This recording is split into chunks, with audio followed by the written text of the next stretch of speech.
So, compared to the preliminary task, our final movie was much larger in scale in terms of both cast members and organization. For final film, we had to look out for things such as location, when the cast members were able to attend the filming, the cost of the quad bikes, transportation to the site, weather conditions, and timing. First thing we had to do was decide on a date for filming. We decided to film on the 27th of December 2015, 2 days after Christmas. However, due to the weather forecast, it turns out it was forecasted to rain that day, which it did. Because of this, we had to move the filming date to the 29th of December, leaving a day in between to let the sand dry. Once the date was decided, we had to contact the cast members and see who was able to make it to the filming, which was pretty tricky since some people had plans on some other dates, and we had to get the parents' consent to let the child go quad biking in the desert, which was not an easy task. However, we did manage to get the whole cast for the first day of filming. Next thing we had to do was plan the timings, when we were gonna leave the meeting point, which was my house, and how long we were gonna be filming for, and at what time we were getting back. At first, we thought we had enough time with 1 hour to film. However, we needed at least 2 hours. Here, we know that our filming takes longer than you think, and I guess now we know, and we'll definitely be more organized for next year. So we left my house at around 9 to 10 in the morning with 3 cars full of cast and the props. Once we got there, me and Nikita and my dad scouted the location to find the perfect spot for filming, which took around 20 minutes on its own. And then once we found a site, we rented the quad bikes and immediately rushed to the pin location. From here onwards, we were limited to time constraints, as the longer we rented the quad bikes, the more money we had to spend on them. So organization here was key. However, we ran into multiple problems, which extended the time we had originally planned. Once we reached the location, the cast had to put on their props and costumes, which is a bit of a hassle since people weren't really fully aware of who wore what, something we should have clarified before filming. This took a good 20 minutes alone to get all the props and costumes ready, which was a huge waste of time and a mistake we didn't go on to do this following day. Once the cast was ready, we quickly tried to organize the 6+ cast to get into their positions for filming and telling them what to do, which on its own took some valuable time. Then we had to position the cameras in the right spots at the right angles, which took a bit of time since this was our first time actually directing a full cast and getting the shots under strict time conditions. Overall, the first day was definitely a learning experience. We decided we needed a second day as well to film, and this time we were much more organized, since we learned from the first time. On the second time, we had the cast put on their costumes before renting the quads, and we also had a much clearer idea of the shots we wanted and how we were gonna get moving shots, as well as having a better feel for the location, making everything more snappy and organized. Definitely learned a lot from actually directing a bigger scale production. Not as easy as planned, and should always think that it's going to take longer than planned if any problems arise during filmed. Compared to our preliminary task, our camera skills and handling have improved greatly. Compared to the preliminary task, which did not have many angles to shoot from, our final movie consisted of tons of different shots. Some were tricky to film, like the moving shots, which required a cameraman to sit on the back of a quad and try to keep the camera as stable as possible, which was extremely challenging. During filming of the final movie, we had time constraints since we had rented the quad bikes for a limited amount of time, meaning we had to get the right shots in a short period of time, which meant we had to make quick decisions on where to put the camera. On the first day, we struggled a bit deciding where to put the camera and which angles to use. However, on the second day, we were much quicker in deciding shot angles, and camera positioning. This quick on-the-spot thinking really helped us on our camera work, which I think has greatly improved throughout the course. The lighting present in our preliminary task consisted of simple, mid-tone lighting with no particular attention paid to lights and darks. Intervals of lighter scenes and gradients existed on the set, yet the area filming and its lighting was not considered much at all. In our final project, however, After Effects, camera angles, and slight weather changes gave us the ability to manipulate the natural light. On the other hand, the open environment and the absence of artificial lighting limited our ability to differentiate between light and dark environments. Nevertheless, we altered our camera angles, such as the two-shot of scouts atop the sand dune, to create darkened scenes. We also benefited from the time of the day during our filming.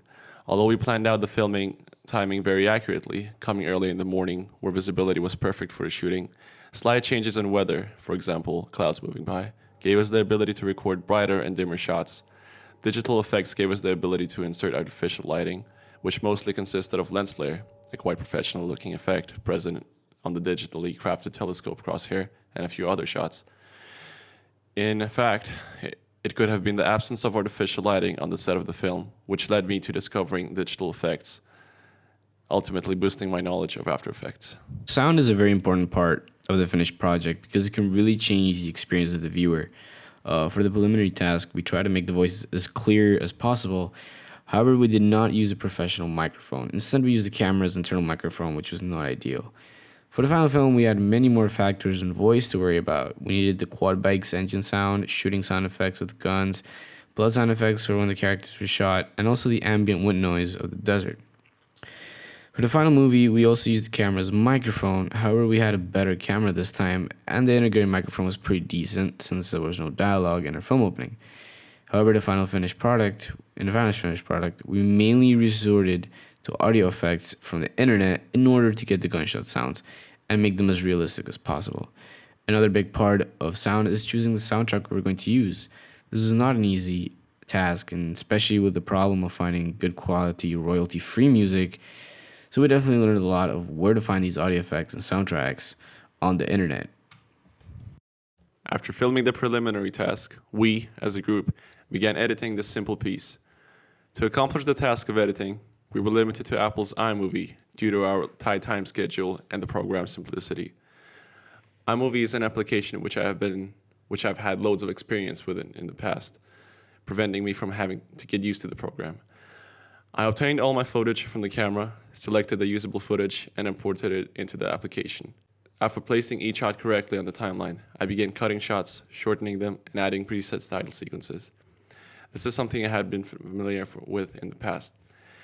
Me and Pablo found a matching soundtrack for the short film and inserted it into iMovie.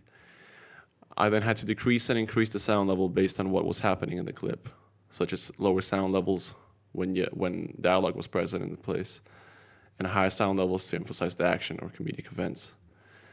The preliminary task did not take too long to finalize, something that definitely cannot be said about the editing time that was required for the final task.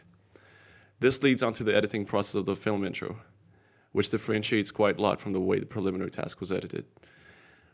After obtaining the footage from multiple cameras, which were the DSLR camera and a GoPro Hero 4, I imported it into Premiere Pro. I heard about this program early on in the year from Pablo, who got to know it through multiple tutorials online. I assigned myself a certain section of the film and explored the more complex editing software in a similar way, by looking at YouTube videos, online tutorials, websites, as well as finding out many features myself. I went through a similar editing process as I did in the preliminary task. However, new features such as sped up footage, filters, and others were introduced into the editing process. Once the clips were put together, I transferred the files into Adobe After Effects. This program, which I had come across recently, made many digital effects possible in our film. Similarly, I learned to use the editing software through YouTube tutorials and different websites, giving me the knowledge required to create the gunshots, muzzle flashes, explosions, and other visuals present in the film intro.